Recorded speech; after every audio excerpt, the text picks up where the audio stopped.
स्वागत है बच्चों आपका गणित की भाषा चैनल में। यहाँ हम गणित को सीखते हैं आसान भाषा में। आज हम सीखने वाले हैं भिन्नों के गुणा और भिन्नों के भाग। तो आइए सीखते हैं। भिन्नों की गुणा करते समय अंश की गुणा अंश से और हर की गुणा हर से करते हैं। अंश की गुणा अंश से, हर की गुणा हर से। अब अंश क्या है, यहाँ पे जो बट्टे के ऊपर होता है उसको अंश कहते हैं। ठीक है, तो अंश यहाँ 3 है, यहाँ 2 है, यानी 3 की गुणा किससे होगी? 2 से होगी। 3 की गुणा 2 से होगी और हर की गुणा हर से 5 की गुणा होगी 7 से। 5 गुणा 7, 3 गुना 6 और 5 सत्ता 35। तो ये होगी भिन्नों की गुणा। बच्चों कई बार क्या होता है, आपको इस प्रकार का सवाल मिलता है, यानी पहली वाली भिन्न नहीं है और दूसरी वाली भिन्न है, तो इसको किस प्रकार गुणा करेंगे? तो इसको करने का तरीका यह है कि पहले वाली संख्या को भी आप भिन्न के रूप में लिख दीजिए, उसके बट्टे में 1 लिख दीजिए और फिर बाकी प्रोसेस वही रहेगा। अब अंश की गुणा अंश से 2 दूना 4 और 1 सत्ता 7। तो इस प्रकार हमको इसका उत्तर मिला 4/7। आइए आप सीखते हैं भिन्नों की भाग। बच्चों भिन्नों की भाग किस प्रकार करते हैं? भिन्नों की भाग करते समय सबसे पहले वाली भिन्न को लिखते हैं। ठीक है, अब पहले भिन्न क्या है? 3/5 लीजिए, 3/5 लिख लिया। अब भाग के चिन्ह को गुणा में बदल देते हैं। अब यह है भाग का चिन्ह, इसको गुणा में बदल दिया। ठीक है, नेक्स्ट दूसरी वाली भिन्न को उल्टा कर देते हैं। तो दूसरी वाली भिन्न है 2/7 और इसको उल्टा करके क्या हो जाएगा? 7/2। अब यह भिन्नों की गुणा बन जाती है। अब देखिए, अब ये भिन्नों की गुणा बन गई नहीं है, तो भिन्नों की गुणा में क्या होता है? अंश की गुणा अंश से और हर की गुणा हर से। तो यानी 3 गुणा 7 और 5 गुणा 2। ठीक है, तो अब ये भिन्न 3 सत्ता 21 हो जाएगा और 5 दूना 10 हो जाएगा। तो इस प्रकार हमने भिन्नों के भाग भी सीख लिए।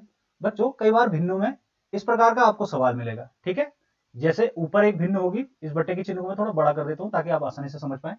ऊपर बट्टे के चिन्ह के ऊपर भी आपको एक भिन्न दिखेगी और बट्टे के नीचे भी आपको एक भिन्न दिखेगी। तो इसको किस प्रकार करते हैं?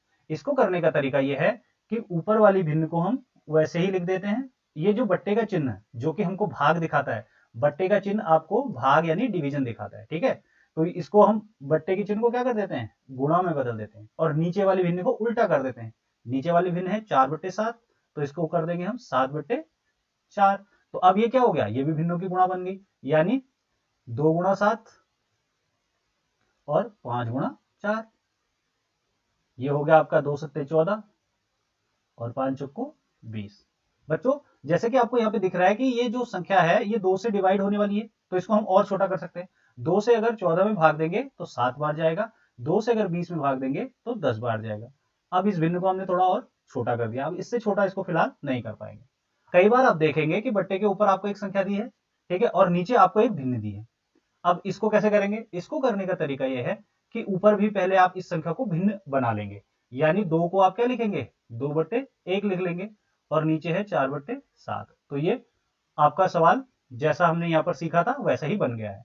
बच्चों जब हम 1 से किसी भी संख्या की गुणा करते हैं तो कोई प्रभाव नहीं पड़ता है, और उसी प्रकार 1 से अगर किसी भी संख्या में भाग देते हैं तो कोई भी प्रभाव नहीं पड़ता है उसके मान पर। तो इसीलिए हमने इसको भिन्न जैसा दिखने के लिए 2/1 कर दिया। अब सपोज क्या है, ऊपर तो भिन्न है, ऊपर भिन्न है और बट्टे में आपकी भिन्न यहाँ पर नहीं है, तो यहाँ भी सेम हम करेंगे। ऊपर 2/3 और नीचे को लिखेंगे हम 3/1 लिख देंगे। अब ऊपर वाली भिन्न क्या करेगी? ऊपर वाली भिन्न वैसे ही रहेगी, बट्टे वाला चिन्ह हो जाएगा गुणा और नीचे वाली भिन्न हो जाएगी उल्टी। तो इस प्रकार भिन्नों की गुणा बन गई, 2 एकम 2 और 3 तिया 9। तो इस प्रकार सॉल्व करेंगे। बच्चों मुझे उम्मीद है कि अब आप भिन्नों की गुणा और भाग करना सीख गए होंगे। अगर आपको वीडियो पसंद आया हो तो लाइक कीजिए, शेयर कीजिए, सब्सक्राइब कीजिए और जुड़े रहिए गणित की भाषा चैनल से। Thank you.